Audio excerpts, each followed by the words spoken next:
Action. Hello, my name's Mikey Haney, and I'm a defensive end. I'm number 85, previously number 53. Chapter 7, Saya Speaks Up. On Friday afternoon, Saya's father, Mr. Nasiri, picked us up after school.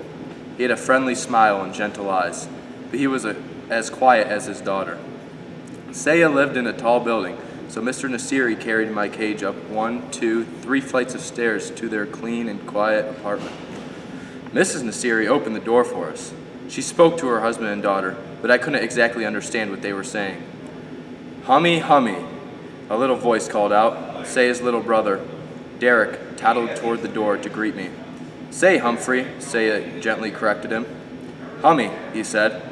The Nasiris put my cage in the living room, right in the middle of a big table. Then they pulled up chairs so they could all sit and stare into my cage. It seemed as if they were waiting for something to happen, so I decided to give them a show. First, I spun on my wheel. Hi, I'm Brandon Phillips, and I play left defensive end. I'm number 67. Then I climbed up the side of the cage and dived down into a pile of soft paper. They were obviously impressed with my performance as they talked quietly. The funny thing is, I couldn't understand a word they were saying. No wonder Saya got 100% on all her vocabulary tests. She and her family knew a lot more words than I did. They finally went into the kitchen to eat dinner. Later, while the rest of the family watched television, Saya's mother quietly sat by my cage watching me. She seemed nice. Eventually, it was bedtime for the Nasiris. But after the lights were out, Saya slipped out of her room and came back to my cage and whispered to me. I could understand her again. "Now you know my secret, Humphrey," she whispered. "My family doesn't speak English.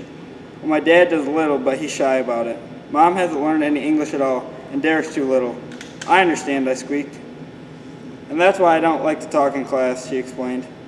"I don't talk like the other kids. I'm afraid they'll laugh at my accent. That happened to me when I was little." "But you don't sound different," I frantically squeaked. "I understand you just fine." Unfortunately, she didn't understand me. All she heard was squeak, squeak, squeak. I guess maybe I have an accent too. Hi, I'm John Henry. I'm number 3 and I play quarterback. But I have an idea that maybe you could help me teach Mom English, Saya continued. Glad to help you out if I can, I squeaked to her. You're a real friend, Saya replied.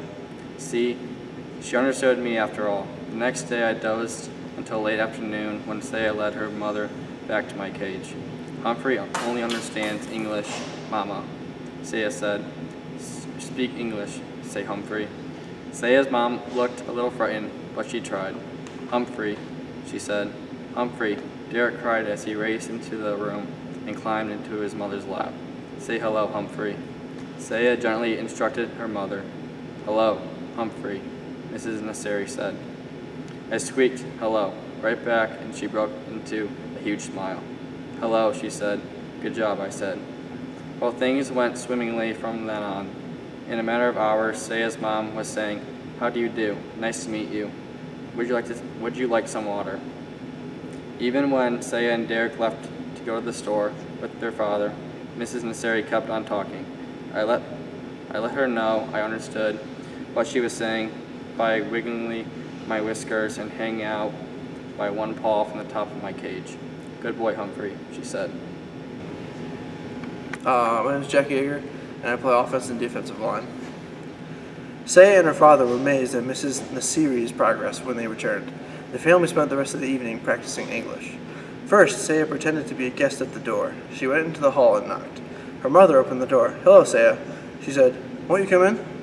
When Derek went out and knocked, Mrs. Nasiri opened the door and said, "Hello, Derek. Won't you come in?"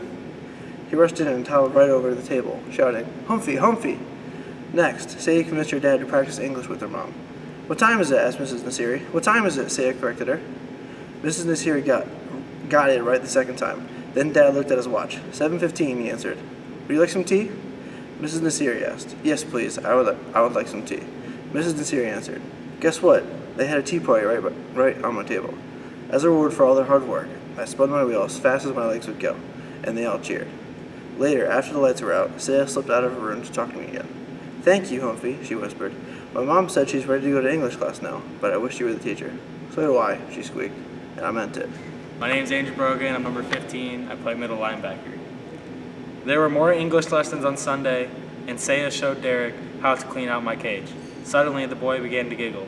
"Humphrey, poop," he yelled. His English was improving too. On Sunday night, Saya gathered her family together again. "I want to teach you the American song," she said. Then she opened her mouth and began to sing. "Oh, say, can you see, by the dawn's early light," I stood up just like we do in the classroom when the Star-Spangled Banner is beginning sung. But I have never heard it sung like that before. Saya had the most beautiful voice in the world. It was like a gentle breeze, no, like rippling waters. No, it was beautiful. If only our classmates in rooms 26 could hear her, which gave me the start of another idea. But I didn't have time to think much at all, because soon the whole family was singing the Star-Spangled Banner, and I squeaked right along with them, even on those high notes. My name is Nick Drown. I'm number 18 and I play outside linebacker. When we got back to school on Monday morning, though I was a little disappointed, Mrs. Brisbane asked Saya how things went over the weekend. "Fine," said Saya, and nothing more. Like Miss Mack said, you can learn a lot about yourself by getting to know another species, but boy, sometimes it's a lot of work. That Monday, I sat in my cage worrying about Saya for quite a while before I dozed off.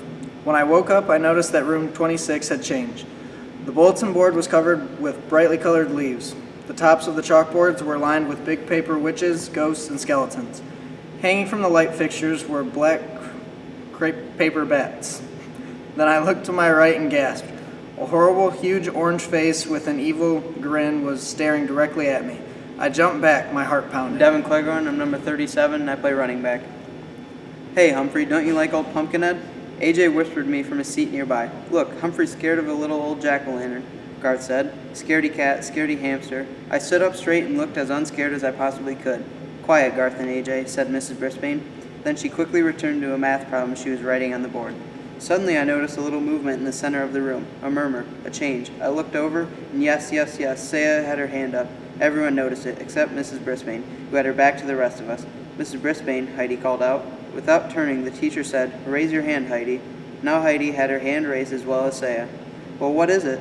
Mrs. Brisbane turned to face the class and was obviously surprised at what she saw. "Yes, Saya," she said. Hi, I'm Caleb Brown, number 25, and I play QB and safety. In a loud, clear voice, Saya said, "May I move the pumpkin away from Humphrey's cage?" Mrs. Brisbane looked from Saya to the cage and back. "Yes, I guess a little close. Thank you, Saya."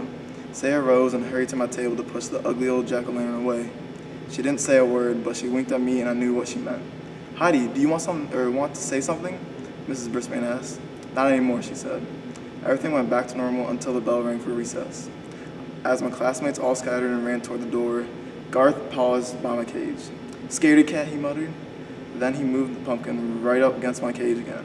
I puffed up my cheeks as big as I could get them. It was going to be a very long day. Tip 7. When hamsters feel intimidated, they often puff up their cheeks.